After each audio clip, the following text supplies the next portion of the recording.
Hey, welcome back to the Big Ranch Show. As always, thank you for joining me. If you could, hit that subscribe button down below and let's get right to it. Now, today I bring you a story coming out of Seattle about a new law in Seattle that just passed the city council 9-0. And they're referring to it as a head tax. And what it is companies like Amazon and your other big retailers will have to pay a $275 tax for every employee that they have. Now, before we get into the major details of this story, let's talk about why they're doing this. In an attempt to combat homelessness, which they've had a major problem with in Seattle since around 2014, 2015, they are trying to find ways to fund their programs to combat homelessness. I completely commend them for trying to deal with the homeless situation in their city. I completely understand that. But if you ask me, this is going to create more homeless people. Their argument is that people like Amazon and Starbucks and your other big box retailer type places have driven up the cost of rent. Therefore, it's their fault and they must pay for the homeless situation. Now, I'm sure there is far more to it than just Amazon or Starbucks pulling into the city and exploding housing prices. That's been an issue for a long time. And we have Starbucks here in Nacogdoches. It's not necessarily driving up the price of rent. What drives up the price of rent, there's a lot of other things that go into it. Like in Nacogdoches, you got a college, so that drives up the rent. You know? Now, the thing is, will this not create more homelessness? Because these companies like Amazon, who are already, streamlining their processes to where they're almost all robots anyway, they're already trying to find excuses to fire humans. Even though Tesla has proven there is a point at which automation fails. So it's an issue. It's a major issue. Because you're trying to combat homelessness, but creating a law that will create more homelessness. Because these big retailers aren't going to sit there and keep wanting to pay these huge taxes on people when they're going to have, when they can save money by putting a robot in their place. If you ask me, you're kind of going topsy-turvy here. Maybe the idea should be to not place these extra tax burdens on these businesses and maybe do more to ensure that they get, that they're hiring people. This is going to dissuade them from hiring people. I mean, I couldn't imagine being a business owner and the government saying, hey, I'm going to tax you an extra $275 per employee on top of the taxes you're already paying, from healthcare to, Social Security taxes to all that kind of stuff. I couldn't imagine being told, oh, by the way, we're going to make you pay an extra $275 per employee. And if you've got hundreds of employees, that's a lot of money. And if you're like a Walmart, that's even more money. So, I'm not one of those people that hates the idea of taxing big companies. I understand that Amazon has made a huge amount of money. But the problem isn't that your city needs their money through this particular mechanism. What it is they're not being taxed enough by the federal government and state governments to begin with when it comes to income. But higher taxes can lead to less overall employment. So you've got to play it. You got to play both sides of it. You've got to be careful. You can't put taxes so low that they pay nothing, and you can't put taxes so high and add arbitrary taxes, per employee, and think they're going to keep employing people. This isn't going to work. Raising the cost of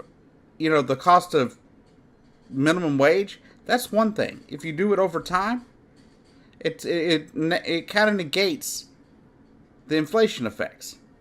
Now, Seattle does have an issue where they raise their minimum wage.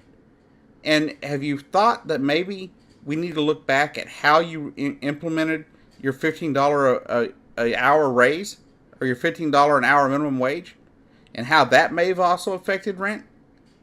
That may have also had an implicate. You may have some issues. I'm not 100% sure of that, but it's something we should look into. You can't just blame Amazon, Starbucks, and people like that, and companies like that for the cost of living going up in your area. There are far more things that you need to look at besides just Amazon and Starbucks. This right here is going to cause you more grief and more problems than you're currently having. Because when Amazon gets this fine is completely pushed through, they're going to start firing people because they're not going to want to pay $275 an employee on top of whatever taxes they're already paying to the federal and state government. Same thing for Starbucks. You're going to see fewer baristas. You're going to see longer lines. If you're going to do that. And also you're singling out certain businesses, and that doesn't seem right to me. It's like New York going off and passing the big gulp tax. That didn't make any damn sense to me. Because you were focusing on one type of person, one type of vendor. And here you're focusing on larger retailers, and it's good you're not focusing on the smaller people. But does it really seem right to sit there and basically chase employers away?